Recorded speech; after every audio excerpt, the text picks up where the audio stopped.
إن الحمد لله نحمده ونستعينه ونستغفره ونعوذ بالله من شرور أنفسنا وسيئات أعمالنا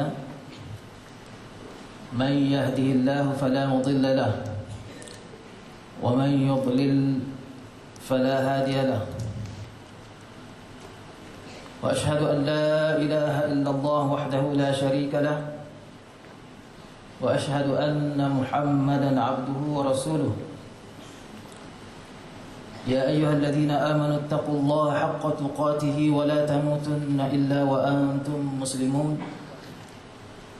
يا أيها الناس اتقوا ربكم الذي خلقكم من نفس واحدة وخلق منها زوجها وبث منهما رجالا كثيرا ونساء واتقوا الله الذي تساءلون به والأرحام إن الله كان عليكم رقيبا يا أيها الذين آمنوا اتقوا الله وقولوا قولا سديدا يصلح لكم أعمالكم ويغفر لكم ذنوبكم ومن يطع الله ورسوله فقد فاز فوزا عظيما أما بعد فإن أصدق الحديث كلام الله وخير الهدي هدي محمد صلى الله عليه وسلم وشر الأمور محدثاتها وكل محدثة بدعة وكل بدعة ضلالة وكل ضلالة في النار ثم أما بعد. Tan Sri, Datuk Sri, Datuk Ashabul Fadilah, tuan-tuan, puan-puan, muslimin, muslimat yang dihormati sekalian. Berpegang kepada Al-Quran dan Sunnah adalah suatu tuntutan daripada pihak syarak.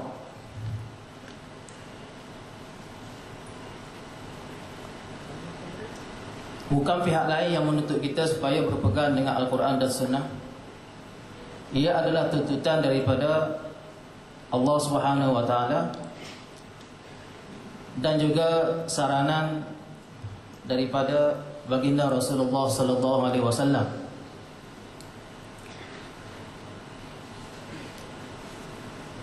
Allah Subhanahu wa taala berfirman, "Wa'tasimu bihablillahi jami'an wa la tafarraqu."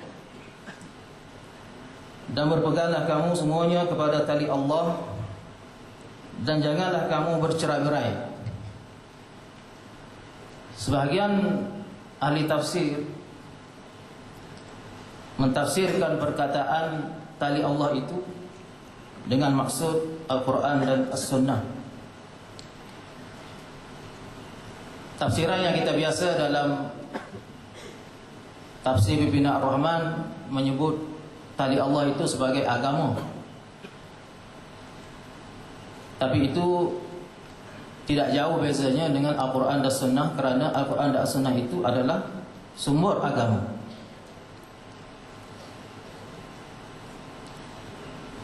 Dan tafsiran ini diperkukuhkan, disokong oleh hadis-hadis Nabi SAW. Seperti yang saya sebut dalam kertas kerja itu, Nabi SAW bersabda, "Taraktu fikum amrayn lam tadillu ma in tamassaktum bihima, kitab Allah wa sunnati." Aku tinggalkan kepada kamu dua perkara yang kamu tidak sekali-sekali akan sesat selama kamu berpegang dengan keduanya, iaitu kitab Allah dan sunnahku. Maka berpegang dengan Al-Quran dan As-Sunnah ini adalah suatu tuntutan yang datang daripada Al-Quran dan As-Sunnah sendiri, suatu suruhan daripada Allah dan Rasul, bukan suruhan daripada kerajaan negeri Perlis ataupun daripada kedutaan Arab Saudi. Maka dengan suruhan daripada Allah dan Rasul, bermakna tuntutan berpegang ini adalah suatu prinsip agama, asas dalam agama Islam. Sebab itu Imam Asy-Syafi'i mengungkapkan antara lain katanya al-aslu Quran atau sunnah. Usul itu ialah Quran dan sunnah. Tuan-tuan, puan-puan, muslimin muslimat yang dihormati sekalian, ketika Allah Subhanahu wa taala menyuruh kita berpegang dengan Al-Quran dan Sunnah menggunakan gaya bahasa suruhan, wa'tasimu, Allah menyertakan di akhir ayat itu ataupun susulan daripada suruhan itu ialah larangan daripada berpecah belah, wala tafarraqu. Para ulama menegaskan bahawa ini sebagai suatu isyarat daripada Allah Subhanahu wa taala bahawa berpegang dengan Al-Quran dan Sunnah itu adalah faktor untuk mencapai perpaduan, kesatuan ummah. Sebagaimana ia juga menjadi kalau meninggalkan Al-Quran dan Sunnah menjadi faktor kepada perpecahan ummah. Jadi kalau pihak berkuasa tempatan inginkan seminar ini mengangkat tema perpaduan dan ingin mencari strategi ataupun jalan ke arah perpaduan, maka inilah prinsipnya, yaitu kembali kepada Al-Quran dan Sunnah sebagaimana firman Allah Ta'ala, wa in tanaza'tum fi syai'in farudduhu ila Allahi war Rasul in kuntum tu'minuna billahi wal yawmil akhir. Bila kamu berselisih pendapat, kembalikanlah ia kepada Allah dan Rasul. Kata Imam Syafi'i, ar-radd ila Allah, ar-radd ila kitabillah. Kembali kepada Allah ialah kembali kepada kitabnya Al-Quran. War-radd ila Rasul, ar-radd ila sunnati. Kembali kepada Rasul adalah kembali kepada sunnahnya. Jadi ini suatu prinsip yang memberi garis panduan asas kepada kita umat Islam untuk mencari perpaduan. Sebagaimana dalam hadis yang saya bacakan tadi pula, Nabi SAW memberi isyarat kepada kita bahawa berpegang dengan as-sunnah itu, berpegang dengan Al-Quran dan Sunnah itu adalah kunci ataupun faktor untuk mengelakkan diri daripada gejala ajaran sesat, kesesatan.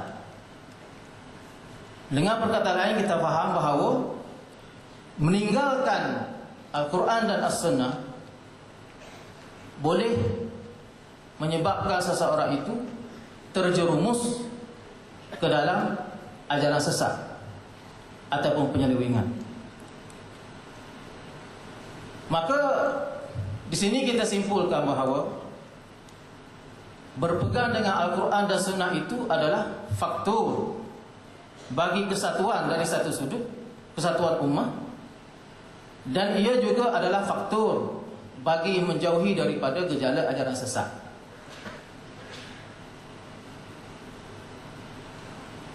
Oleh sebab itu,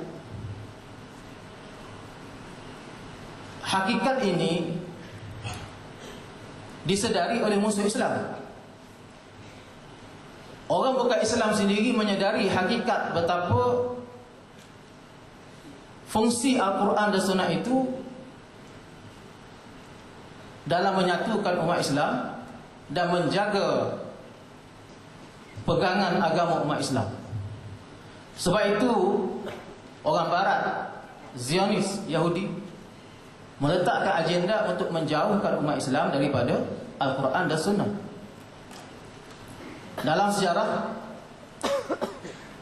bekas setiausaha negara Amerika Syarikat, Henry Kissinger, pernah mengangkat mushaf di depan khalayak pemimpin Barat sebagai memberi peringatan kepada pemimpin Barat bahawa jika kamu nak menguasai orang Islam, maka kamu kena jauhkan orang Islam daripada kitab ini, sambil memegang mushaf.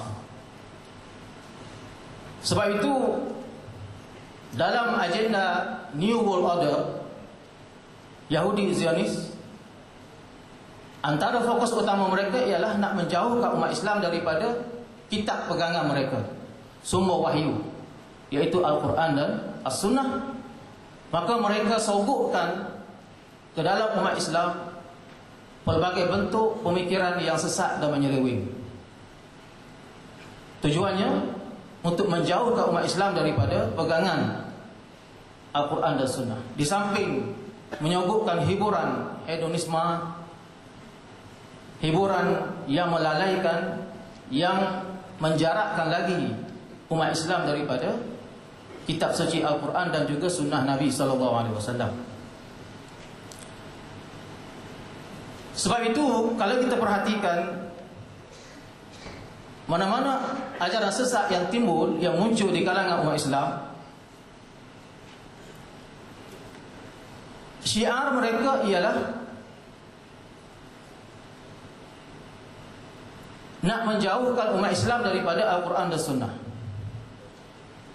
Ketika Allah dan Rasul menjadikan kedua sumber itu sebagai faktor penyatuan, maka golongan ajaran sesat ini mereka amat alergik ataupun tidak selesa dengan slogan berpegang dengan Al-Quran dan Sunnah.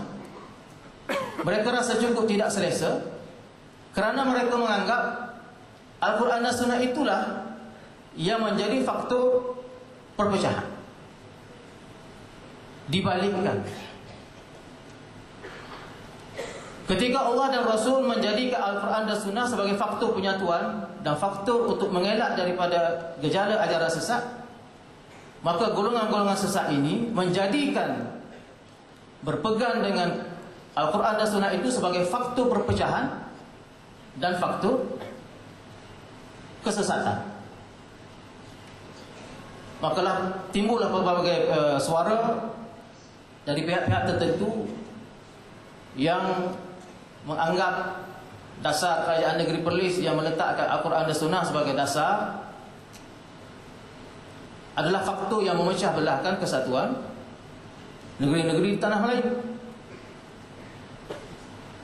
Jadi dia balik sarana yang disarankan oleh Allah dan Rasul itu, dia balikkan maksudnya menjadi sebaliknya. Qul atu'allimuna Allah bidinikum wallahu ya'lamu fis samawati wallahu ya'lamu ma fis samawati wa ma fil ardh wallahu bikulli syai'in alim.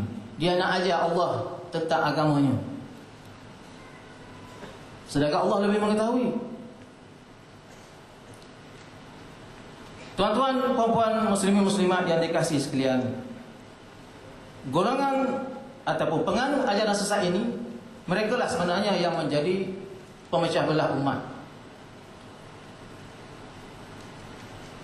Kerana mereka menjarakkan umat daripada berpegang dengan Al-Quran dan As-Sunnah.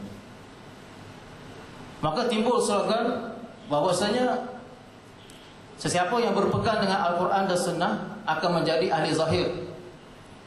Kefahaman mereka akan menjadi kefahaman literal, ataupun dalam bahasa daerah Kelantan orang kata kefahaman totok, membelakangi mazhab, membelakangi ulama kononnya. Ini tuduhan-tuduhan liar yang dilemparkan kepada orang yang nak berpegang dengan Al-Quran dan Sunnah. Tujuannya nak memomok-momokkan.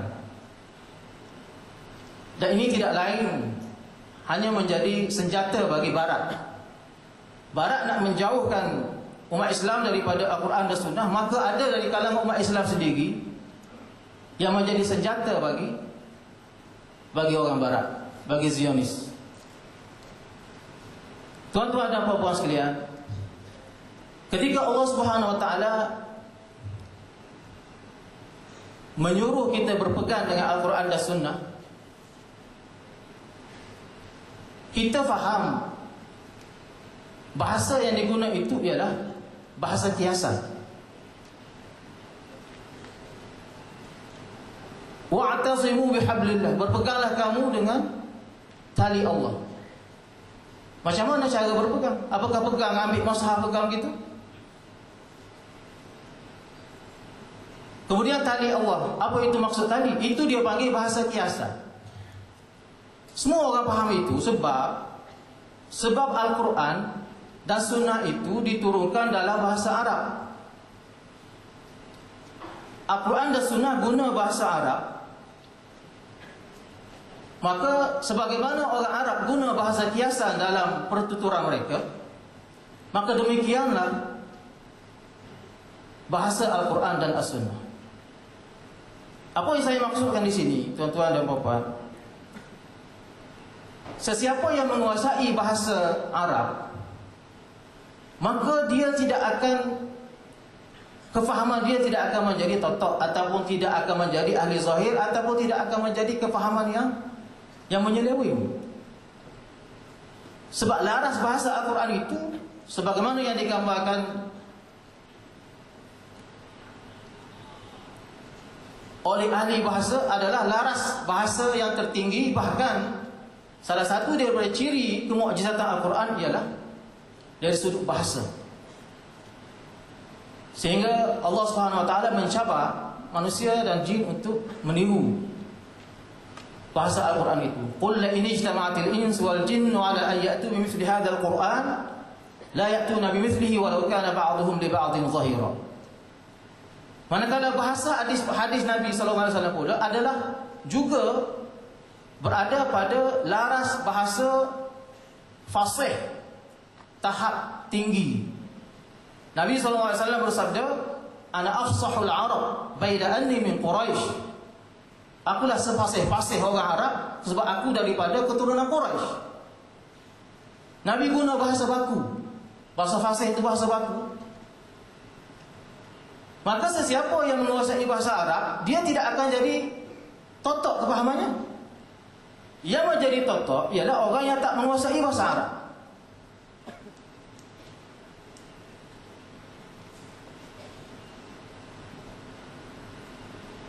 Jadi sebagaimana kita faham orang Arab bercakap, maka begitulah kita faham bahasa Al-Quran dan As-Sunnah. Kalaulah andai kata ada pelancong Arab datang ke Malaysia, dia pergi melawat taman negara misalnya, kemudian dia balik ke sini, dia bagi tahu kita, dia kata ra'aitu sa'laban fil ghar. Aku tengok seekor musang jantan di dalam gua. Apa kita faham? Perkataan musang itu kita akan faham Musa hakiki lah, Musa yang betul-betul binatang itu, yang ada ekor berbulu. Sebab dia datang daripada taman negara. Kita faham bahasa itu. Tapi kalau dia kata ra'aitu sa'laban fi ghari Musa, aku tengok seekor Musa jantan di gua Musa, maka muhtamal, ada kemungkinan dua makna. Sebab kita kena clarify, kena pastikan dulu, tanya balik untuk pastikan ya dia maksud gua Musa tu gua di gua Musa ke ataupun bandar gua Musa. Kalau dia maksud gua di gua Musa, oh fine, maknanya jelas itu maksudnya Musa sungguh lah, Musa yang binatang itu. Tapi kalau dia maksud gua Musa, kena tanya balik, ada ekor ke tidak, ada bulu ke tidak, mulut ada muncung ke tidak, kan? Sebab gua Musa itu dah jadi bandar. Itu kita faham lah bahasa. Tapi kalau dia kata ra'aitu sa'laban ghariyan yakhtub fil 'asimah, aku tengok seekor Musa jantan dari gua berceramah di KL, berceramah di Kuala Lumpur. Maka sah kita faham itu bahasa kiasan. Dia bukan maksud musang sungguh, maksud dia ialah musang berbulu ayam. Maknanya penceramah yang menyamar seperti orang alim dengan tujuan nak menipu masyarakat. Maka ramailah masyarakat yang tertipu dengan penampilannya. Dan musang ini tabiat dia gerakan dia senyap, ya, senyap dan sembunyi. Sikit tahu-tahu dah sampai ke puncak bukit yang aman. Maka ramailah ataupun adalah beberapa ekor ayam di puncak bukit itu yang tertipu dengan Musa. Jadi Musa ni kata, aku tidak ganas, aku tidak seganas manusia. Manusia lebih ganas daripada aku. Bukan? Jadi ramai ayam yang tertipu. Manusia makan ayam berapa ratus ribu, berapa juta ekor sehari. Aku seekor tak habis sehari. Bukan? Jadi ini maknanya bahasa. Jadi yang menyebabkan penyelewengan dalam tafsiran ialah kelemahan bahasa. Maka kita boleh katakan salah satu daripada aspek makna berpegang dengan Al-Quran dan Sunnah ialah penguasaan bahasa Arab itu sendiri. Sebab bahasa Arab itu adalah bahasa Al-Quran. Inna anzalna Qur'anan Arabiyyan la'allakum ta'qilun. Inna anzalnahu Qur'anan Arabiyyan la'allakum ta'qilun. Maka kita boleh katakan kelemahan penguasaan bahasa Arab itu sebab yang menyebabkan berlaku salah faham, satu. Dan kesan daripada salah faham itu menyebabkan kemungkinan berlaku perselisihan pendapat. Kita ambil contoh. Antara kesalahan yang biasa dilakukan dalam memahami nas, hadis yang mungkin biasa di kalangan kita ada yang biasa dengar, hadis Najd, qarnus syaitan. Hadis yang menyebut kalimah Najd, tempat keluarnya tanduk syaitan, tempat fitnah, tempat bencana alam. Jadi kita dapati sebahagian daripada penceramah menghurai hadis ini tidak mengikut makna yang tepat. Kalimah Najd itu ditafsirkan dengan negara Arab Saudi. Sedangkan kalimah Najd itu kalau buka dalam tafsiran ataupun syarah hadis, tak ada ulama yang mentafsirkan demikian. Kalau mereka buka Fathul Bari sekurang-kurangnya pun, maka mereka akan mendapat tafsiran yang jelas dari sudut bahasa. Perkataan Najd itu maksudnya tanah tinggi. Tanah tinggi nisbah kepada kawasan yang rendah. Jadi Cameron Highland itu dalam konteks Malaysia dari sudut bahasanya adalah Najd, tanah tinggi. Genting Highland pun tanah tinggi. Maka demikianlah kawasan Najd itu adalah kawasan tanah tinggi nisbah kepada kawasan Ghor, kawasan lembah di Mekah. Maka dia lebih tinggi, maka dinamakan Najd. Tetapi apakah itu maksud Najd yang ada dalam hadis Nabi yang Nabi kata tempat munculnya tanduk syaitan, tempat fitnah, tempat zalazil? Bukan. Yang Nabi maksudkan itu ialah negara Iraq. Dan realiti membuktikan begitu. Negara Iraq sampai hari ini dipenuhi dengan krisis yang tak berkesudahan, penuh dengan fitnah dan berlaku gempa bumi sebagaimana yang digambarkan oleh Nabi SAW. Bila sebut Iraq itu termasuklah Iran. Jadi itu tafsiran sebenar yang dijelaskan oleh para ulama. Tidak ada sumber muktabar yang menyebut kalimah Najd itu dengan maksud kerajaan Arab Saudi, negara Arab Saudi. Tetapi para penceramah menghuraikan maksud Najd itu dengan negara Arab Saudi secara spesifik. Ini suatu tafsiran yang salah, menyeleweng, dan antara faktornya ialah kerana kelemahan bahasa. Maka tuan-tuan dan puan-puan, salah satu daripada aspek berpegang dengan Al-Quran dan Sunnah ialah penguasaan bahasa. Dalam kertas itu saya senaraikan selain daripada aspek bahasa tadi, beberapa aspek lain yang dilihat sebagai ciri-ciri ataupun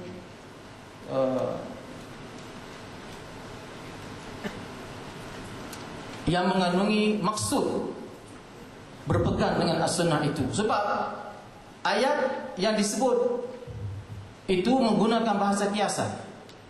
Berpegang, macam mana berpegang? Jadi saya tak pernah pergi, sekali-sekala kita pergi ke Perlis, kita tak tengok dah orang Perlis itu ambil masah pegang, pakat khabar, pakat dakat, pakat peluk. Itu cara berpegang dengan Al-Quran Sunnah. Bila Nabi kata addu alaiha bin nawajiz, gigitlah dengan gigi, tak pernah pula kita tengok orang pakat gigit Sahih Bukhari, pakat kekoh Sahih Bukhari itu, bukan? Jadi maknanya semua orang faham itu bukan maksud berpegang dengan Al-Quran dan Sunnah. Itu bahasa majaz, uslub majazi, bahasa kiasan. Jadi ada maksud lain di situ yang perlu ditafsirkan. Sebab itu Imam Bukhari meletakkan satu kitab, satu bab yang khusus dalam kitab sahihnya, iaitu kitab Al-I'tisam. Dan di bawah kitab itu disenaraikan banyak bab. Demikian juga Imam Asy-Syatibi, dia karang satu kitab khusus Al-I'tisam. Kalau kita baca kedua-dua kitab ini pun, kita sudah dapat gambaran yang lengkap apa itu maksud berpegang dengan Al-Quran dan As-Sunnah. Jadi itu antara poin yang saya sebut di situ. Pertamanya ialah beriman dan beristiqamah. Beriman dengan Al-Quran dan As-Sunnah dalam konteks ia sebagai wahyu, kedua-duanya wahyu, dalam konteks kedua-duanya sebagai sumber agama, dan dalam konteks kedua-duanya sempurna, lengkap. Maka kalau tidak ada iman ini, maka itulah keyakinan itu akan longgar. Dan inilah intipati antara maksud syahadah yang kita ucapkan, asyhadu an la ilaha illallah wa anna Muhammadar Rasulullah. Beriman kepada Allah, beriman kepada Rasul, beriman kepada Al-Quran, beriman kepada sunnah Rasul sallallahu alaihi wasallam. Kalau tak ada iman, maka tak boleh buat apa. Kita nak suruh orang bukan Islam berpegang dengan Al-Quran dan Sunnah, no way, tak ada jalan. Sebab mereka tak ada iman.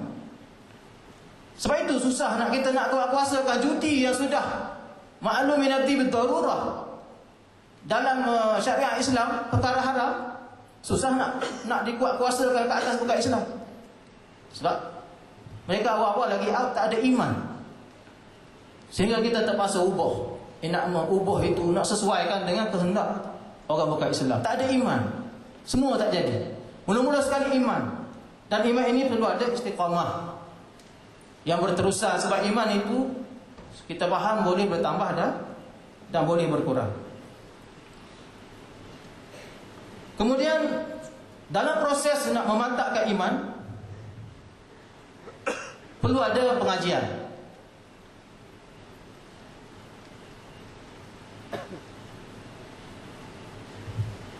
Dan daripada pengajian itulah akan menghasilkan kefahaman. Tuan-tuan dan puan-puan sekalian,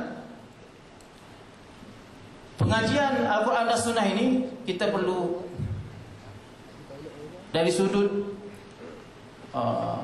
tahap pengajian itu kita perlu perkasakan, perlu pertingkatkan. Tapi dari sudut cara pengajian itu kita permudahkan, jangan ada banyak birokrasi. Saya, pengalaman saya ini nak cerita di tempat saya bekerja misalnya, kita nak minta satu makmal untuk pengajian Al-Quran dan juga satu makmal untuk kerja-kerja takhrij hadis, bertahun-tahun tak dapat.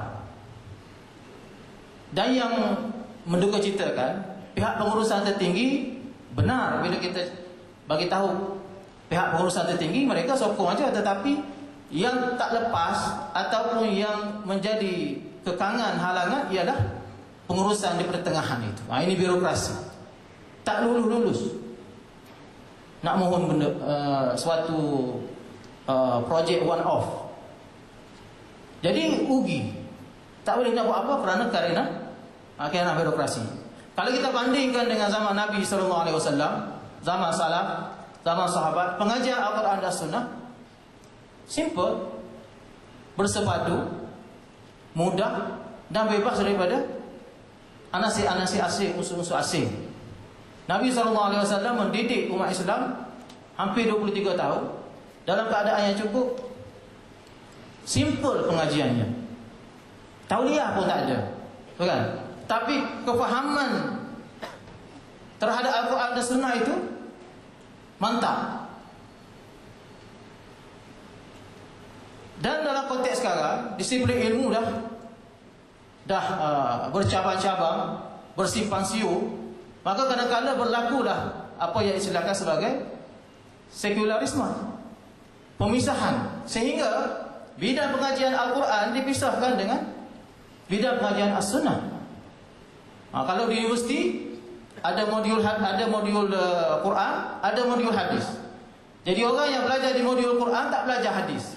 Macam mana nak tafsir Quran kalau tak belajar hadis, sedangkan hadis itu tafsiran bagi Al-Quran? Kita fikir psikologi. Tapi itulah pemisahan berlaku. Tidak ada integrated. Ini menyebabkan proses pemerkasaan penghayatan Al-Quran dan Sunnah itu kadang-kadang dari salah satu sudut terbantuk. Kita belajar Al-Quran, ada dua keperluan dari sudut ilmu qiraat, baca Al-Quran, dan juga keperluan dari sudut mentafsir Al-Quran dengan tafsiran yang betul. Dan ilmu qiraat ini pun satu ilmu yang perlu dipelajari, dan sebahagian daripada erti berpegang dengan Al-Quran dan As-Sunnah, membaca Al-Quran dengan betul. Ada kawan saya pakar qiraat,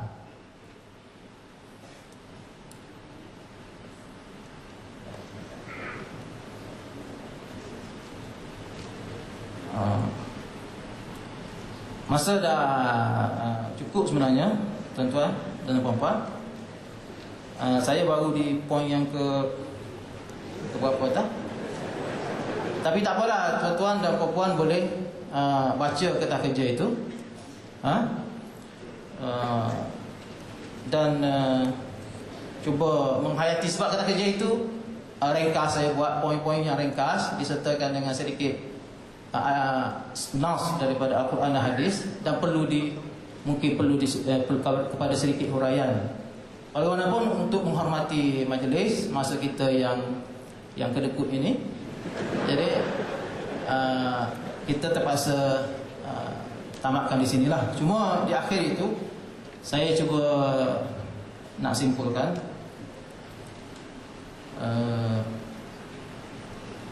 kita kembali kepada Al-Quran dan As-Sunnah. Ini prinsip agama, dan sebenarnya semua orang mendakwa dia nak kembali kepada Quran dan Sunnah. Golongan Qadiani yang sesat pun nak mengajak orang kembali kepada Quran dan Sunnah, tetapi cara tafsiran mereka lah. Sebagaimana kata pujangga, wa kullu yadda'i waslan bi Laila wa Laila la tuqir lahu bidzalik. Semua orang nak mendakwa ada hubungan dengan Laila, tapi Laila tak tahu nak pilih yang mana. Jadi kita pun dakwa kita ada hubungan dengan Al-Quran dan Sunnah. Jadi biarlah Al-Quran dan Sunnah itu memilih kita. Maknanya orang yang betul-betul menghayati pengajian Al-Quran dan As-Sunnah sebagaimana yang dikehendaki oleh Islam itu. Sebab itu di akhir kertas ini saya petik kata-kata Imam Syafi'i. Dan dalam kertas ini sebenarnya saya hanya berpada dengan memetik beberapa potongan kata-kata ulama, terutamanya Imam Syafi'i, nak sesuaikan dengan suasana di tempat kita lah di Malaysia ini. Imam Syafi'i berkata, kullul ulum siwal Qur'an mushghilatun illa al-hadith wa ilmu al-fiqh fi ad-din. Al-ilmu ma kana fihi qala haddatsana wa ma siwa zaka wiswas asy-syayatin. Jadi ini merupakan suatu kata-kata semangat daripada Imam Syafi'i untuk kita mempelajari dan mendalami pengajian Al-Quran dan Sunnah itu untuk mendapatkan kefahaman dan erti berpegang yang sebenar. Jadi akhir kata, subhanakallahumma wa bihamdik, asyhadu an la ilaha illa anta, astaghfiruka wa atubu ilaik. Alhamdulillahi rabbil alamin, wassalatu wassalamu ala rasulillahil amin, nabiyina Muhammad wa ala alihi wa sahbihi ajma'in. Ma sya'allahu kana wa ma lam yasha' lam yakun, wa la hawla wa la quwwata illa billahil aliyyil azim. Allahumma la sahla illa ma ja'altahu sahla wa anta taj'alu haznan in syi'ta sahla. birahmatika ya arhamar rahimin. Aqulu wabillahi taufiq. Yang saya hormati saudara pengurusi majlis, sahabat-sahabat saya, para pembentang, para hadirin hadirat yang saya hormati sekalian. Pada kali ini saya nak bentang kertas kerja. Saya tak nak ceramah. InsyaAllah pada kali yang lain saya berceramah. Hari ini nak bentang kertas. Tajuk yang diberikan pada saya ialah berpegang kepada Al-Quran dan As-Sunnah, satu kemestian menurut syarak. Saya tak banyak menyentuh tentang pengertian dan sebagainya kerana pembentang yang pertama telah pun menyentuh, dan saya harap saya tak ulang lagi apa yang telah pun disebutkan oleh pembentang yang pertama. Terlebih dahulu saya memanjatkan ucapan ribuan terima kasih kepada pihak penganjur yang telah memberikan kepercayaan kepada saya untuk menyediakan kertas ini, walaupun saya kira masih ramai tokoh-tokoh lain yang lebih berwibawa daripada saya. Maka dengan ini saya akan cuba sedaya upaya untuk menyediakan. Pada hemat saya, untuk membahaskan tajuk seumpama ini memerlukan sedikit sebanyak tinjauan dari sudut kesahihan atau kepastian terlebih dahulu pada setiap sandaran dalil syarak yang akan digunakan, kerana persoalan sebegini membabitkan pegangan atau akidah yang akan menjadi tunjang kepada keimanan seseorang Muslim. Lebih dari itu, yang dimaksudkan ialah sejauh mana pegangan seseorang Muslim itu terhadap dua sumber utama agama Islam, iaitu Al-Quran dan As-Sunnah. Tidak hanya berupa slogan yang boleh didakwa oleh sesiapa sahaja, namun realitinya sama sekali tidak berpijak di alam nyata. Bahkan terdapat secara jelas percangkahan di sana sini di antara apa yang didakwa dengan apa yang sebenarnya berlaku dalam kehidupan seharian. Semua pakai kata nak ikut Quran dan Sunnah, tapi realitinya ada yang ikut Quran, ada yang ikut Sunnah, ada yang ikut nafsu, ada yang macam-macam. Oleh yang demikian, saya merasakan memang tepat pada masanya pihak penganjur mengambil tindakan mengadakan seminar seperti ini untuk memberikan satu penjelasan yang sebaik-baiknya kepada umum tentang dasar-dasar pegangan akidah Ahli Sunnah wal Jamaah. Di samping itu adalah penting untuk umat Islam mengetahui tentang apa yang sebenarnya berlaku kepada sejarah pembentukan sesuatu bidang ilmu, terutamanya ilmu akidah yang menjadi dasar pegangan kita keseluruhannya. Ramai di kalangan kita, saya rasa terkejut bila saya tengok dalam TV semalam Imam Masjidil Haram Dr. Abdul Rahman Sudais, bila dia jadi imam di masjid wilayah, lepas selesai sembahyang Jumaat, orang pakat serbu. Yang datang ramai tu nak sembahyang Jumaat kan, nak sentuh tu imam tu kan, nak salam dengan tu imam kan, nak sentuh kain serban dia kan, apa kan. Jadi apa yang terlintas pada hati saya, di sebalik serbuan yang dilakukan, sampai surat khabar hari ni pun tengok tu imam tu angkat tangan gitu, tak payah nak buat dah dia pun. Bukan tu imam ajak mereka supaya main salam, main peluk-peluk, tapi barangkali saya tak tahu, di sebalik kepercayaan mereka, ini imam Masjidil Haram ni, ini imam Masjidil Haram nak ambil berkat. Itu ada khalfiyat akidah, aqaidiyah, kepercayaan. Ini yang kita nak jelaskan. Di samping itu adalah penting untuk umat Islam mengetahui tentang apa yang sebenarnya berlaku kepada sejarah pembentukan sesuatu bidang ilmu, terutamanya ilmu akidah yang menjadi dasar pegangan kita keseluruhannya. Kita sembahyang sehari semalam 5 waktu. Kita tak berjanggut. Kenapa kita tak berjanggut? Kita cukup misai kita, ataupun kita andam misai kita. Ada khalfiyat, ada kepercayaan kita. Nabi kata, Nabi ada bersabda dalam hadis, qassus syawarib wa'ful liha. Kalau Nabi tak kata begitu, kita tak buat begitu. Kita tak perlu andam semisal kita. Tapi oleh kerana dalam hadis Nabi yang sahih disebut qassus syawarib wa'ful liha. Walaupun benda ni kecil jika dibandingkan yang lain lebih besar. Ada tertarik dengan Allah yarham guru kami Syekh Muhammad Nasruddin Al-Albani. Dia sering mengingatkan kami. Dia kata setiap perkara yang Nabi bagi tahu, yang Nabi sampaikan kepada kita, walaupun sekecil mana pada pandangan setengah pihak, tapi besar di sisi Allah Subhanahu wa taala. Kalau tidak, Allah takkan utus Nabi untuk menyampaikannya. Bila Allah utuskan Nabi dan dia dikenakan menyampaikan ajaran yang berkenaan, maka besar di sisi Allah Subhanahu wa taala. Kita jangan memandang remeh pada mana-mana bahagian, kerana itu sebahagian daripada perintah Allah pada kita.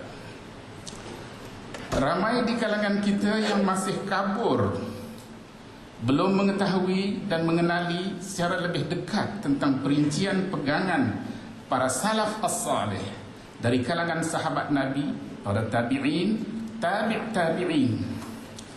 Ini disebabkan oleh kita rasa kita ni manusia, kita sibuk dengan urusan harian kita. Buat sibuk dengan harta benda, dengan kerja, dengan anak pinak, dengan itu, pangkat, kebesaran dan sebagainya. Seolah-olah para sahabat, para tabi'in, mereka ni tak sibuk.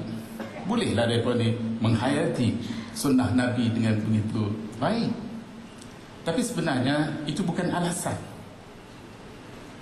Sebagaimana kita rasa kita sibuk, mereka pun juga sibuk.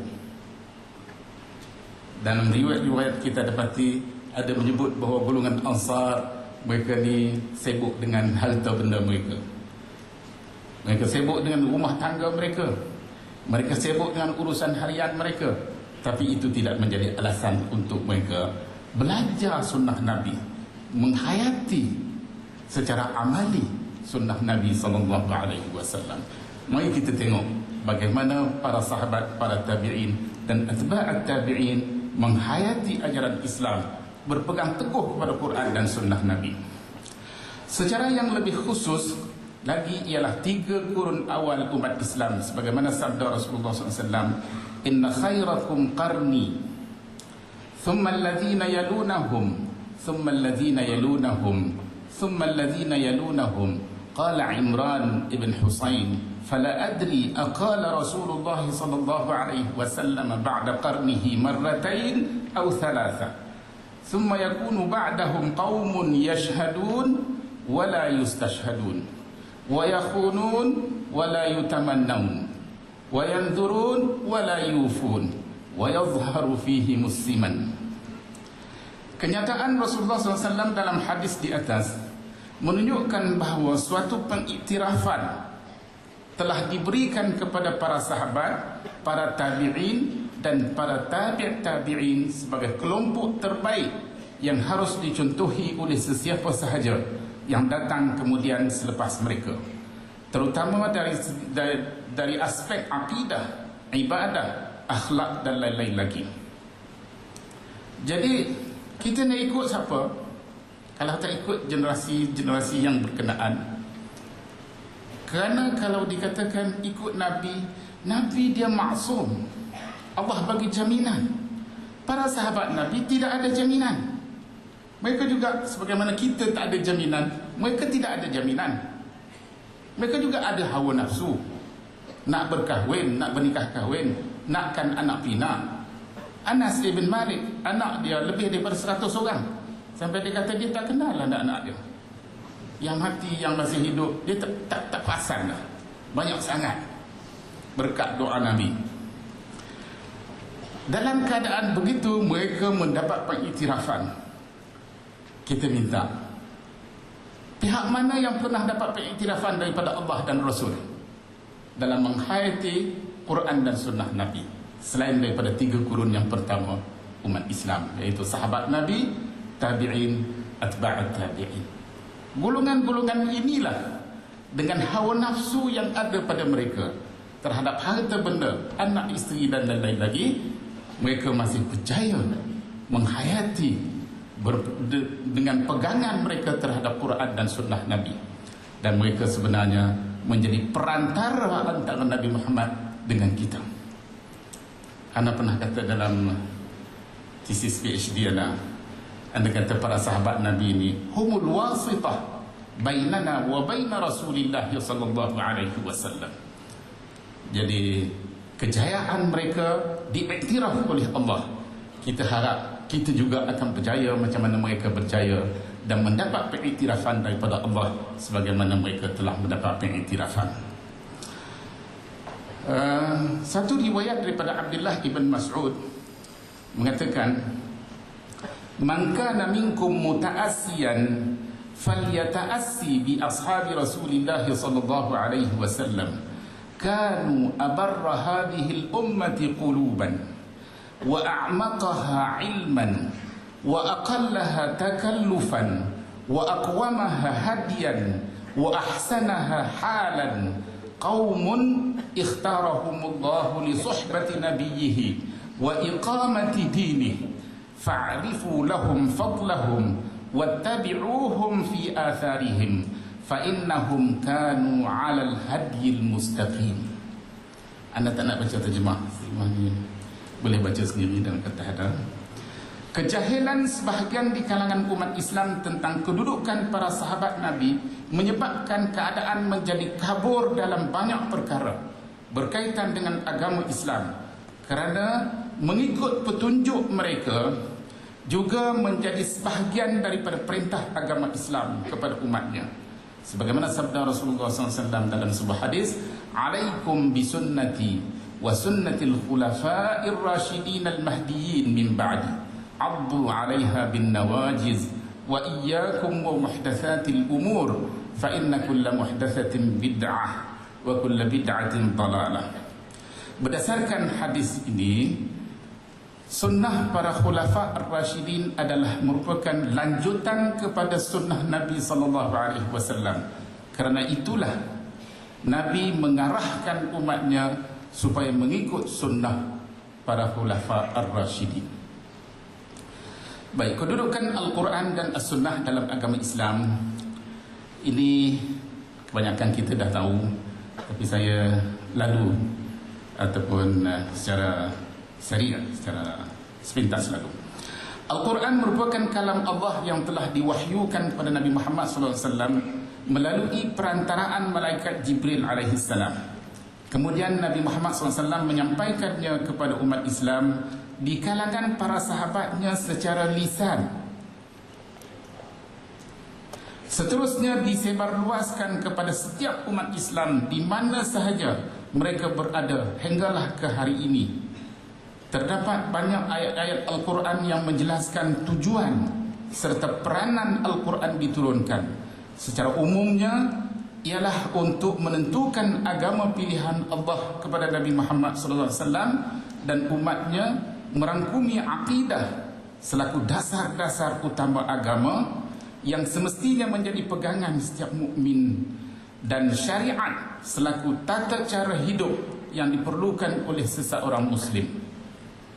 Quran kata alif lam mim dzalikal kitabu la raiba fihi hudan lil muttaqin. Siapa golongan muttaqin? Apa dasar hidup golongan muttaqin? Alladzina yu'minuna bil ghaib. Itu dia akidahnya. Wa yuqimuna shalah, itu syariatnya. Wa mimma razaqnahum yunfiqun, syariat. Walladzina yu'minuna bima unzila, sehinggalah ke akhirnya. Ini penjelasan demi penjelasan.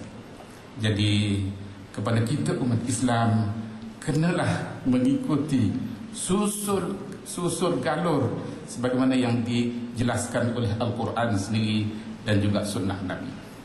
Daripada ayat-ayat di atas didapati telah menjelaskan kedudukan sebenarnya kitab, yakni Al-Quran, sebagai kitab hidayah daripada Allah kepada mereka yang ingin menjadi golongan muttaqin dan juga golongan muflihin, yakni Nabi Muhammad SAW dan umatnya yang mematuhi ajarannya.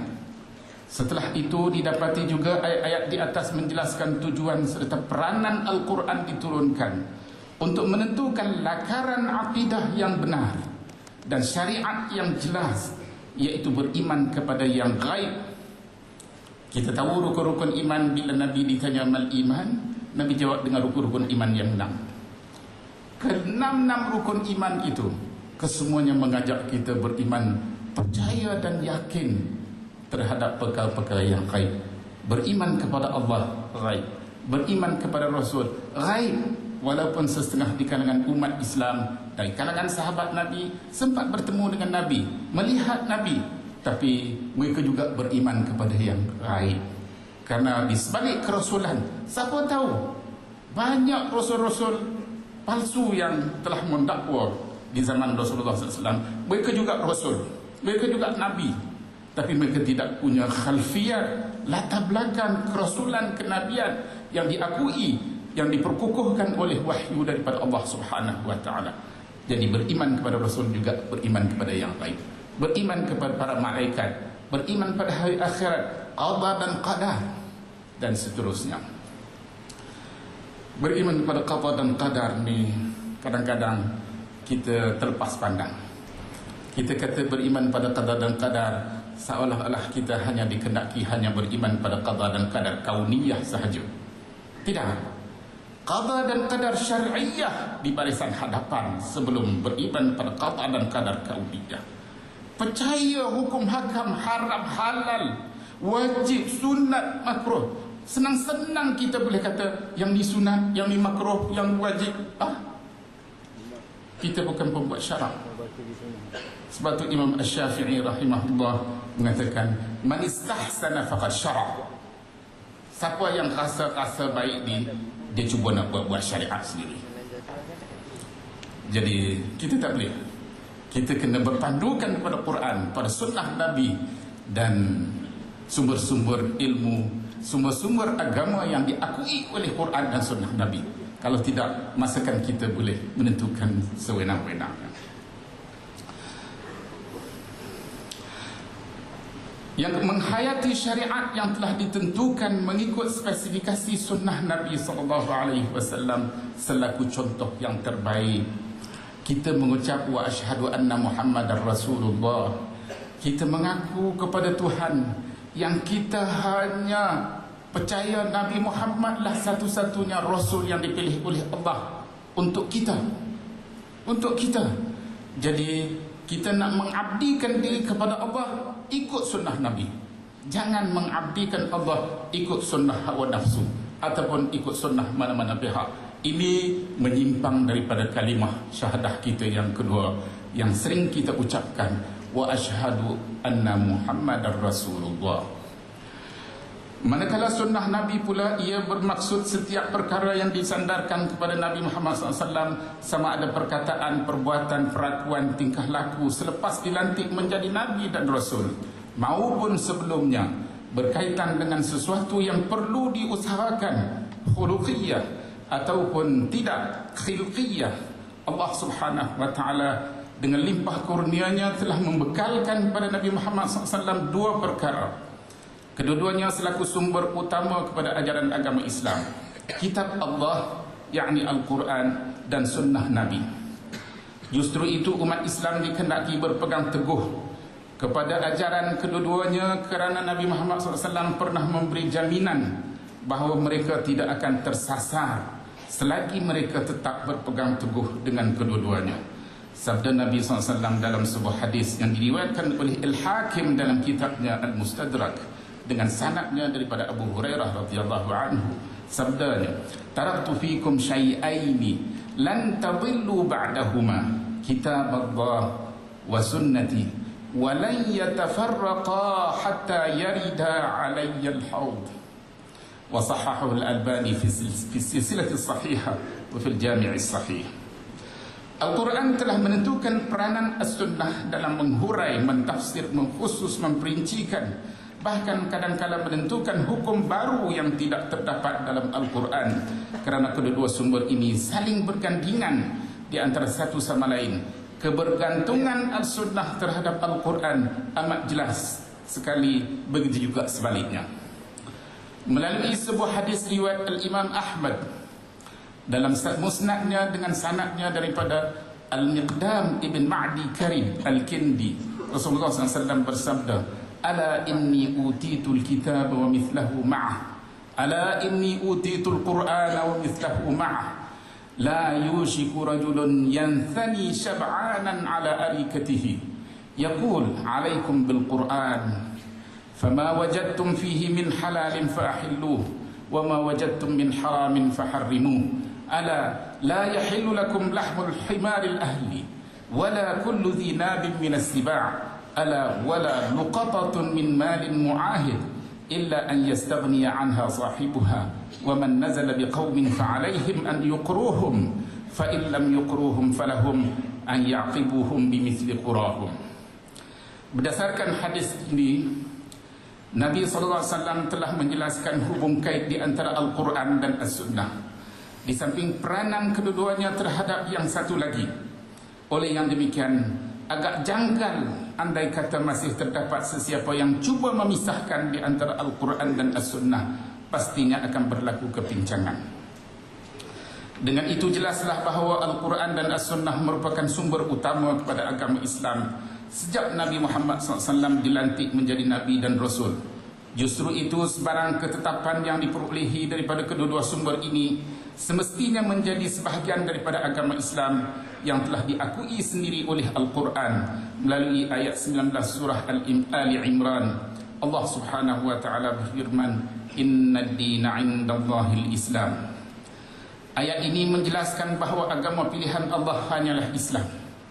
Oleh itu setiap umat Islam sepatutnya menerima semua ajaran agama Islam yang menjadi pilihan Allah itu tanpa sebarang pengecualian.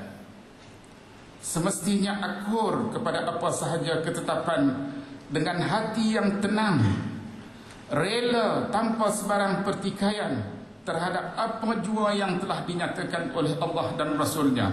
Firman Allah Subhanahu wa taala dalam surah Al-Ahzab, "Wa ma kana lil mu'minin wa la mu'minatin idza qada Allahu wa rasuluhu amran an yakuna lahumul khiyaratu min amrihim wa man ya'sillaha wa rasulahu faqad dhalla dhalalan mubina." Berdasarkan ayat ini menjelaskan bahawa ketaatan kepada syariat Allah dan Rasulnya tidak berbelah bagi. Setiap mukmin dan mukminah mesti akur kepada syariat Allah di mana sahaja mereka berada, dalam apa jua keadaan sekalipun, bahkan tanpa sebarang kelonggaran kecuali kelonggaran yang telah diberikan oleh Allah dan Rasulnya. Fala warabbika la yu'minuna hatta yuhakkimuka fima shajara bainahum thumma la yajidu fi anfusihim harajan mimma qadaita wa yusallimu taslima. Jadi kalau kita nak contoh para sahabat, bagaimana para sahabat berhadapan dengan hukum hakam Allah, syariat Allah yang disampaikan oleh Nabi Muhammad, maka ayat ini perlu diletakkan di hadapan mata kita. Menerusi ayat ini pula, Allah telah memperuntukkan hak yang sama kepada Rasulullah SAW dalam menentukan syariat Allah. Manakala di bahagian akhirnya pula suatu peringatan telah diberikan agar setiap mukmin dan mukminah menundukkan perasaan masing-masing selari dengan kehendak Allah dan Rasulnya. Kerana jika tidak disertakan dengan kawalan perasaan yang sempurna di samping penyerahan yang jitu, masakan boleh mencapai kesempurnaan iman sebagaimana yang dikehendaki. Manakala dalam surah An-Nur, "Falyahdharil ladzina yukhalifuna an amrihi an tusibahum fitnatun aw yusibahum azabun alim." Peringatan seperti ini banyak kita dapati melalui beberapa ayat Al-Quran, menunjukkan kepada kita bahawa kepatuhan kepada setiap perintahnya tidak boleh diambil mudah, bahkan wajib dipatuhi dengan baik, kerana perbuatan menyalahinya boleh membawa kepada terdedah kepada janji buruk sebagai balasan terhadapnya. Berpegang teguh kepada Al-Quran dan As-Sunnah berdasarkan dalil-dalil syarak. Ada beberapa dalil yang telah anda senaraikan. Masa masih ada lagi 2 minit lagi. Beberapa ayat yang telah anda senaraikan di sini, dan anda nak pergi kepada muka 8 di bahagian bawah tu. Ayat-ayat ini mengandungi perintah daripada Allah kepada Rasulullah agar terus beriman berpegang teguh dengan ajaran Al-Quran, berdakwah kepada ajarannya, beristiqamah dengan segala perintahnya, sebagaimana yang diarah tanpa dipengaruhi oleh sebarang anasir hawa nafsu yang menyimpang, agar keadilan dapat ditegakkan. Manakala dalam ayat yang seterusnya, fastaqim kama umirt wa man taba ma'aka wa la tatghaw, hinggalah ke akhirnya, tuntutan supaya beristiqamah dengan segala perintahnya sebagaimana yang diarah tidak hanya kepada Rasulullah SAW, bahkan juga kepada para pengikutnya hingga hari kiamat. Seterusnya suatu peringatan tegas diberikan agar tidak berlaku zalim, bahkan bersekongkol bersama orang-orang zalim adalah sebahagian daripada perlakuan zalim. Dengan itu dapatlah dikatakan bahawa ayat-ayat di atas membawa maksud bahawa syarak mewajibkan umat Islam agar berpegang teguh dengan ajaran Al-Quran dan As-Sunnah, dan diingatkan agar jangan menyimpang sama sekali daripada ajaran kedua-duanya. Hikmah keperluan kenapa perlu berpegang teguh kepada Al-Quran dan As-Sunnah ini secara kebetulannya saja anda petik daripada ayat 29 dalam surah Sa'ad. Ada 3 perkara, saya ingat para hadirin boleh baca di sini. Dan apa yang anda ingin tekankan, di mana keperluan kita kepada ilmu pengetahuan, dan ilmu pengetahuan yang paling dituntut kepada kita umat Islam ialah ilmu pengetahuan yang didapati langsung daripada Quran, daripada hadis Nabi. Syekh Nasruddin Al-Albani rahmatullahi alaih selalu diingatkan kami setiap kuliah, dia akan baca ke kami, al-ilmu qala Allah wa qala ar-rasul wa qala as-sahabatu laysa bit-tamwihi mal ilmu nasbaka lil khilafi safahatan baina ar-rasuli wa baina ra'yi faqihi kalla wala jahdu as-sifati hadaran min at-ta'tili wat-tashbih. Itu dia ilmu yang diperlukan oleh setiap umat Islam. Kita jangan jahil tentang firman-firman Allah, bukan setakat bacaan, tapi baca dan teliti serta memahami dengan seberapa daya yang boleh. Dan dengan yang demikian dapatlah kita beramal menghayati tuntutan-tuntutan Allah melalui kalam Allah, kalam Rasul, kalam Allah Al-Quran, kalam Rasul, hadis-hadis yang sahih, hadis-hadis yang hasan, hadis-hadis yang dhaif, dan seterusnya. Kalam para sahabat Nabi, kita tak boleh pinggirkan kalam sahabat Nabi. Sekalipun para sahabat Nabi juga terdedah kepada banyak hal.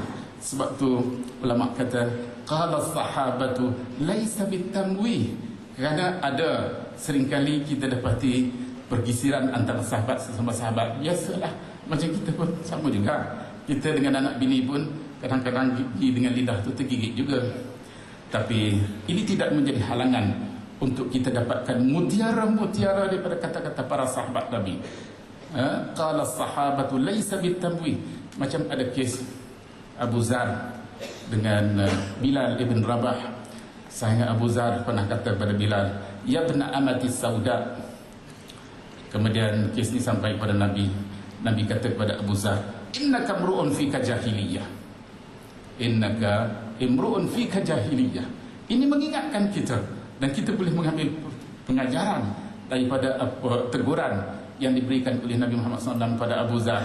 Sebenarnya teguran itu juga kepada kita, dan supaya kita senantiasa meneliti dan memikirkan tentang salah silap kita, kelemahan kita, supaya diperbaiki dengan contoh teladan daripada para sahabat Nabi, daripada para tabi'in dan tabi'in.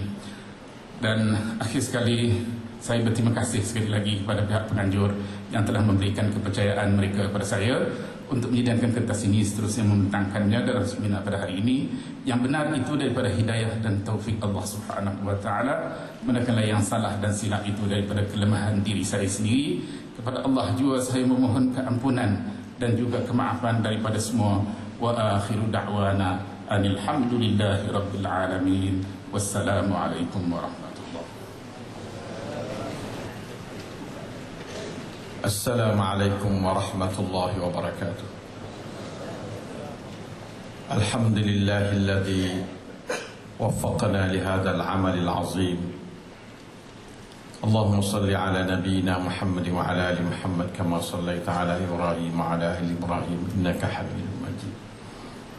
ربنا ظلمنا أنفسنا وإن لم تغفر لنا وترحمنا لنكونن من الخاسرين.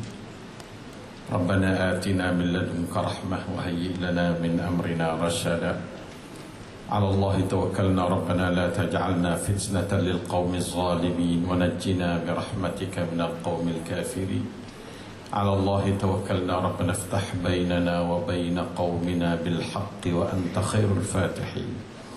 رب اشرح لي صدري ويسر لي أمري واحلل عقدة من لساني يفقهوا قولي. Saudara pengurusi yang dihormati, Al-Akh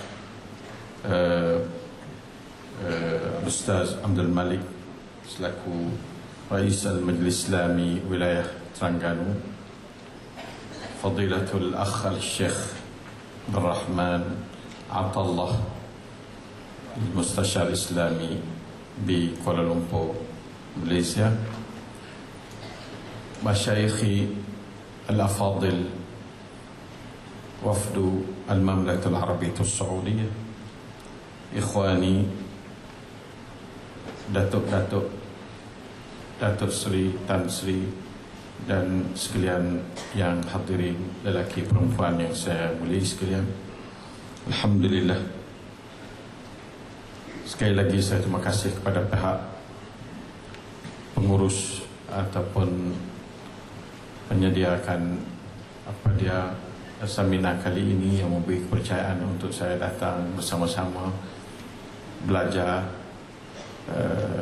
apa yang kita harapkan semoga kita dapat ilmu yang manfaat dalam perhimpunan belajar di kali ini. Alhamdulillah, saya diberi tugas untuk bentang kertas kerja selaku pelajar yang antum sekalian ini sebagai guru-guru yang nak munakashahkan risalah yang saya bentangkan ini. Alhamdulillah, syukur kepada Allah. Jadi kita selalu belajar, tidak puas-puas belajar. Ini adalah di antara ciri ahli sunnah wal jamaah. Tidak pernah puas dalam belajar. Belajar dalam solat, belajar di luar solat, belajar dalam kelas, belajar dalam hall besar macam ini. Selalunya belajar. Segala apa yang ada di sekitar kita merupakan ayatullahi daiman nata'allam biha wa minha insyaAllah ta'ala. Tajuk yang diberi kepada saya sebenarnya iaitu dasar pegangan Imam Mazhab 4. Maka oleh kerana waktu sangat sempit bagi saya yang diberi amanah banyak-banyak hal lagi lain daripada hari ini, jadi saya pun sedia kertas kerja secara besar-besar, secara luah-luah, iaitu ummatun wahidah, dasar hidup ahli sunnah wal jamaah. Saya mungkin tidak payah saya hurai banyak sebab kertas kerja sudah ada sedia sama peserta sekalian. Alhamdulillah, mudah-mudahan kertas kerja ini dapat dikorak dan dimunakashahkan oleh peserta, terutama yang berilmu. Diharapkan semoga berikan pandangan-pandangan ke arah nak menyempurnakan kertas kerja yang saya mulakan buat di kali ini.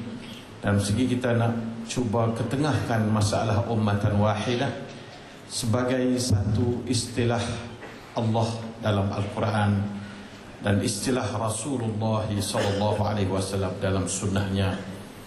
Nah, jadi dia adalah sebagai satu dasar yang kita sebagai ahli sunnah wal jamaah perlu ingat dan perlu faham dengan baik. Dan saya sendiri pun belum yakin kata saya sudah faham. Sebab itu saya cuba bentangkan kertas kerja hari ini. Mudah-mudahan mendapat kerjasama daripada semua para guru saya dan sahabat-sahabat saya lelaki perempuan yang datang pada hari ini, ke arah kita cuba mencari hakikat makna ummatun wahidah yang Allah Ta'ala berfirman, kata a'udzubillahi minasyaitanir rajim, inna hadhihi ummatukum ummatan wahidah wa ana rabbukum fa'budun wa taqatta'u amrahum bainahum kullun ilayna raji'un. surah Al-Anbiya 92, 93. Dan satu lagi ayat dalam surah Al-Mu'minun 52, 53. A'udzubillahi minasyaitonir rajim. Wa inna hadhihi ummatukum ummatan wahidah wa ana rabbukum fattaqun. Fataqatta'u amrahum bainahum zubura. Kullu hizbin bima ladaihim farihun. Kedua ayat ini tidak berbeza sangat di segi makna. Yang mula disuruh supaya kita hanya beribadat kepada Allah Subhanahu wa taala. Yang kedua disuruh supaya kita bertakwa hanya kepada Allah Subhanahu wa taala. Itulah hak kita bagi Allah yang kita berkewajipan untuk lakukan supaya kita menjadi hamba kepada Allah dalam bentuk ibadah dan takwa kepadanya. Tetapi dalam hal itu kita jangan lupa katanya kenyataannya seperti Allah Ta'ala cerita dalam ayat ini dua-duanya. Selepas daripada dia cerita ummatan wahidah itu, dia kata wataqatta'u amrahum. Fataqatta'u amrahum. Subhanallah. Subhanallah, Allah Ta'ala Maha suci daripada sifat kekurangan. Nah, fataqatta'u ni wataqatta'u amrahum bainahum. Hani fataqatta'u amrahum bainahum. Ni ya tambah lagi zubura, hak atas tak ada zubura. Tapi kesemuanya bagaimana keadaan perpecahan pun kullun ilaina raji'un. Kullun ilaina raji'un. Inna lillahi wa inna ilaihi raji'un. La ilaha illallah. Itu di sudut kembali. Di sudut di dunia pula kullu hizbin bima ladaihim farihun. La hawla wa la quwata illa billah. Itulah Allah Ta'ala Al-Alimul Hakim menceritakan benar-benar yang berlaku pada umat manusia yang dhaif selaku hambanya. La ilaha illallah.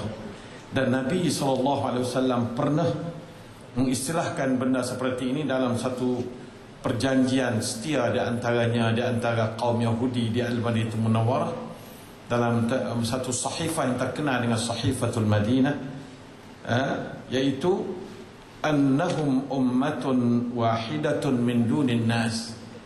Nabi dia kata Bismillahirrahmanirrahim. Hadha kitabun min Muhammadin nabiyil ummi bainal muslimin wal mu'minin min Quraisy wa Yathrib wa man tabi'ahum falahiqa bihim wa jahada ma'ahum annahum ummatun wahidatun min dunin nas. La ilaha illallah. Istilah Nabi adalah istilah Allah dalam Al-Quran. Ummatun wahidah. Inilah permulaan ummatun wahidah. Mulai daripada Adam alaihissalam, ummatun wahidah. Kemudian kembali kepada ummatun wahidatun Muhammadiyah di zaman pembangkitan permulaan Islam di zaman Rasulullah sallallahu alaihi wasallam. Hal umat ini dan Yahudi bukan ummatun wahidah. Wa anna yahuda bani Aufin ummatun ma'al mu'minin. Yahudi daripada Bani Auf ummah yang bekerja sama dengan orang mukminin, bukan daripada ummatun wahidah dia, tetapi dia bekerja sama dengan ummatun wahidah. Ini lambang hidup. Ini adalah haqiqatu hayatu ahli sunnah wal jamaah. Di bawah pimpinan Rasulullah sallallahu alaihi wasallam, baginda berbangga dengan ia menjadi pemimpin kepada ummatun wahidah yang di bawahnya ada macam-macam bentuk. Ada yang buat maksiatnya, ada yang derhaka pada Allah, ada yang taat pada Allah, ada yang iman tinggi, ada yang iman sederhana, ada yang iman tu rendah, yazid wa yanqus. Begitulah keadaannya. Sebab itulah ikhwan yang saya mulia sekalian, pengertian ummatun wahidah saya mahu hari ini sudah tentu dalam masa yang diberi oleh saudara pengurusi 20 minit ni tak cukup untuk nak bentangkan ummatun wahidah. Cuma saya serahkan kertas kerja, bagaimanakah antum cuba korek dan fikir bersama apakah itu betul atau apa perjuangan kita tentang ummatun wahidah, supaya jangan kita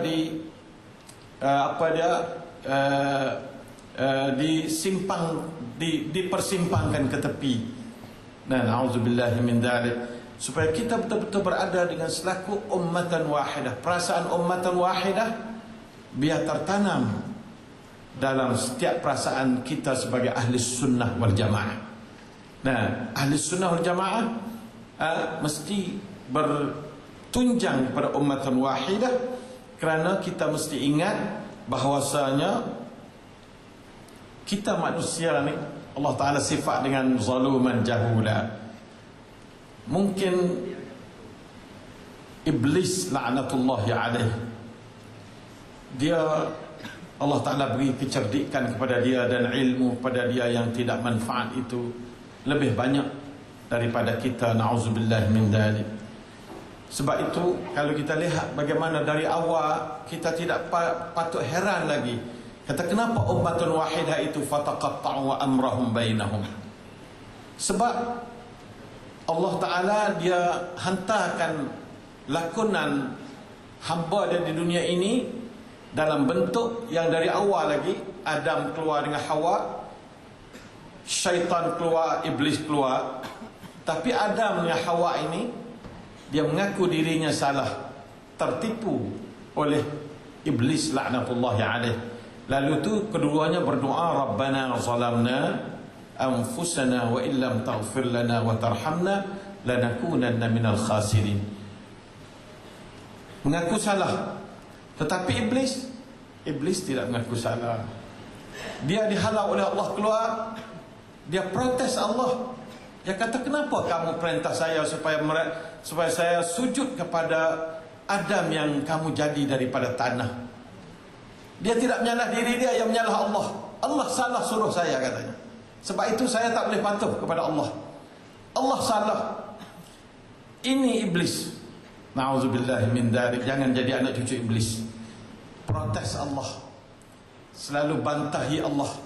Iblis bantahi Allah, menghinakan Adam alaihissalam. Itu iblis. Tapi Adam tidak. Dia mengaku Rabbana zalamna anfusana. Itu Adam. Dua watak yang awal keluar daripada sebagai pengatur alam ini atau perbumi ini, dua watak tu mula-mula sekali. Ini yang mengaku salah, bertaubat. Ini tidak mengaku salah, protes Allah, menghina Adam dan anak cucunya. Serta dia tahu kata Allah itu betul, dan dia itu bertegas dalam sumpahan dia, na'udzubillahi minasyaitanir rajim, qala fabima aghwaytani la'aq'udanna lahum siratakal mustaqim. Subhanallah, itulah yang menjadi fataqatta'u amrahum bainahum. Sebab iblis dia sudah bersumpah dengan Adam, dengan Allah. Katanya, aku ni tetap, ya Allah, dengan sebab kamu menyesatkan aku. Dia sedar kata dia sesat, iblis. Dan dia sedar kata jalan yang Allah bawa itu betul. Lalu itu dia kata, la'aq'udanna lahum sirataka ya Allah al-mustaqim. Subhanallah. Iblis kena kata jalan Allah itu mustaqim. Hamba dia tak kena. Manusia tak kena. Manusia sifat zaluman jahula sangat banyak. Dia ikut sesuatu jalan sesat dengan yakin kata betul. Tak macam iblis. Iblis dia yakin kata sesat. Dia tahu kata jalan Allah dia betul. La'aq'udanna lahum sirataka ya Allah al-mustaqim. Iqrar min iblis bi anna siratallahi mustaqimun. Walakin bani Adam du'afa. Anak cucu tu Adam ni dia miskin. Dia tak faham kata jalan sesat dia tu sesat. Dia faham kata jalan dia jalan ni betul. Itu yang masalah fataqatta'u amrahum bainahum. Itu kebanyakan, hatta orang kafir pun. Orang kafir tak sampai peringkat syaitan, saya yakin kata dia tak tahu kata jalan dia tak betul. Kecuali yang sampai peringkat iblis, dia tahu jalan ini jalan betul, dia pisah supaya jalan ini tidak betul-betul dijalani oleh manusia. Itulah antara lainnya allazina yasudduna an sabilillahi wa yabghunaha 'iwaja. Yabghunaha 'iwaja. Sebab apa? Sebab dia tahu kata jalan Allah betul dan dia cuba nak sempangkan jalan dari jalan yang betul. Itu kerja iblis. Kerja allazina yasudduna an sabilillah. Kerja ya ahlal kitab lima tasudduna an sabilillah wa tabghunaha 'iwaja. Kerja ahlul kitab yang mereka selalu supaya jalan umat Islam tersimpang dari jalan yang betul. Ini peringkat iblis lagi. Ini orang sampai peringkat iblis, dia tahu jalan Islam betul, Quran betul, hadis betul, dia cuba simpangkan manusia daripada Quran dan hadis. Itu orang yang sampai peringkat iblis. Tapi kalau orang awam macam orang awam, kafirun amatul kafirin, itu tak tahu apa dia. Ikut orang Islam kita macam tu juga. Yang terpentong, ingatkan betul lah.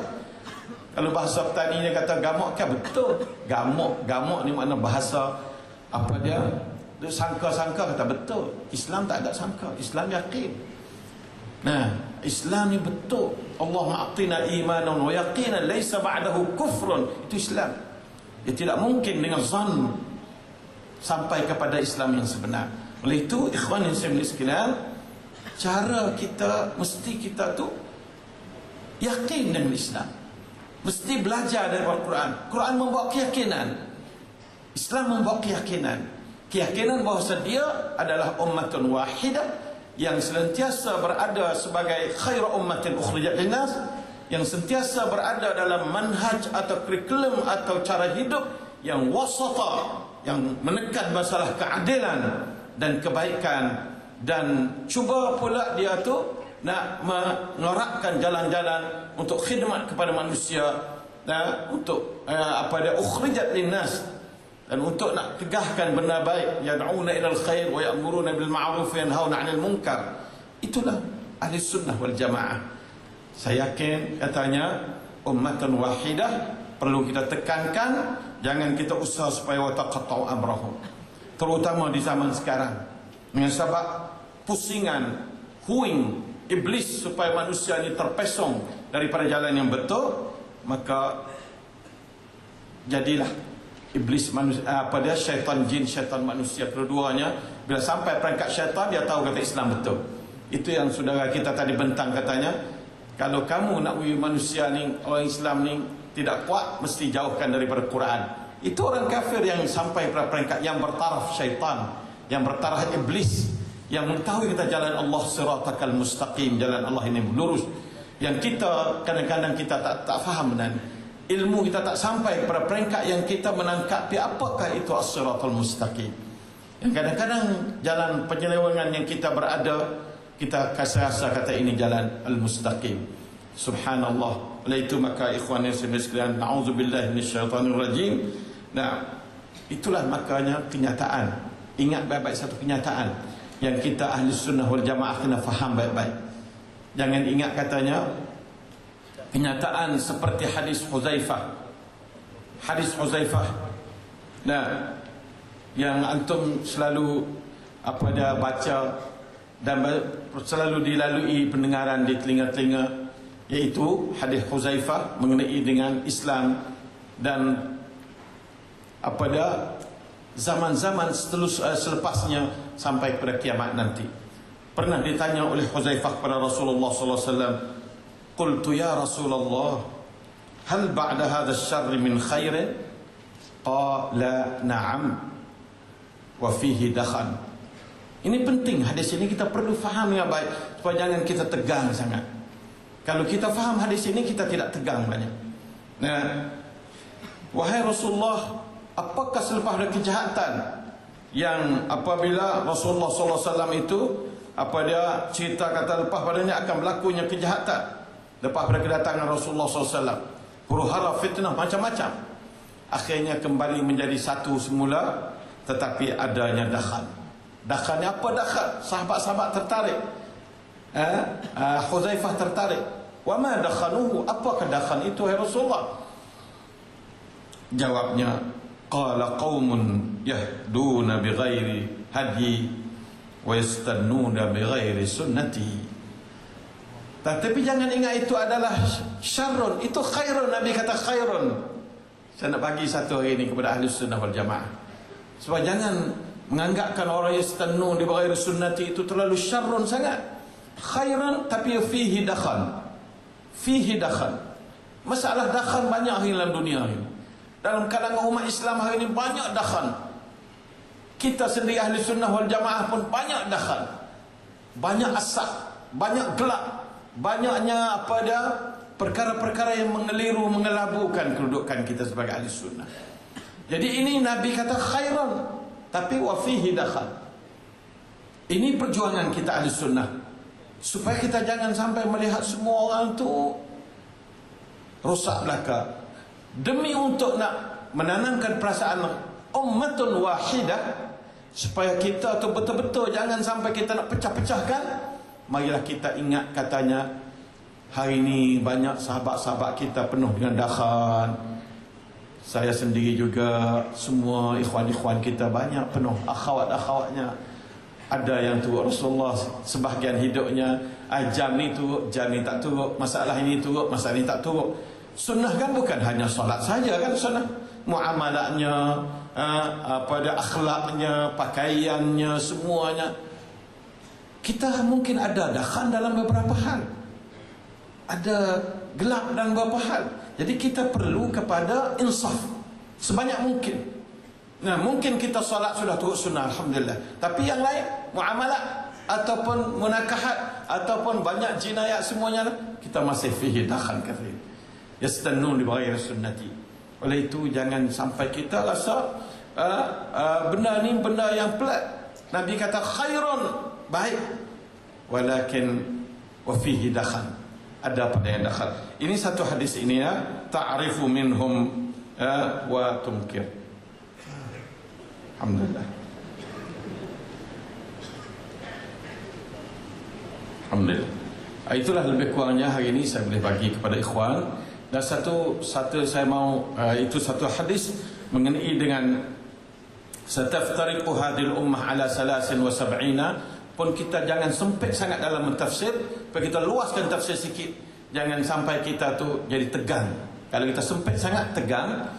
Kalau kita luas, insya-Allah kita boleh banyak berkongsi dari segi alam dakwah kita lebih luas lagi. Kita nak perluaskan skop dakwah, jangan kita sempitkan skop dakwah, supaya dengan itu kita boleh sampaikan rahmat Allah. Wa ma arsalnaka illa rahmatan lil alamin. أوصيكم وإياي بتقوى الله عز وجل وبطاعته لعلكم تفلحون. أقول لكم هذا وأستغفر الله لي ولكم وأفوض أمري إلى الله إن الله بصير بالعباد. وصلى الله على نبينا محمد وعلى آله وصحبه وسلم. والسلام عليكم ورحمة الله وبركاته.